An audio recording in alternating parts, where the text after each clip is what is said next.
Kaya ako guilty ko ana. Wa ko ba sa title ni pero nakamatikod ko na usay magkadugay ka sa trabahoan. Usay mura nagtikit ang iya sa trabahoan. Okay, numdum ko ni-appeal mi o kana basketball nga mga teachers ko, teacher lang. Kay di naman nato kaya mga batanon. So sabot mi ito, mag-abot mi kada gabi.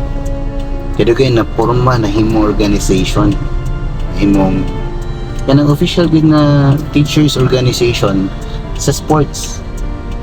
Kadugan mo ra ni ako mismo personally na himo na akong demanding. So na willing pa ko nga mo adto, bahalag ako yung gasto. Kadugayan na mga competitions, maningil na ko asa naman ang support. Walay free t-shirt diha, walay free kaon, walay free transportation. Pero pagsugod ato, wala gi nag-ingon namo nga magingan kami may ganahan gasto, kami may ganahan mo at time. Nanong ka na no? Nanong kadugayan muda ko ang usa tao kunya mura na gani kanang utangan ba ang kumpanya or ang organization utangan pa sa katong mga tao nga maom tatos lay ganahan.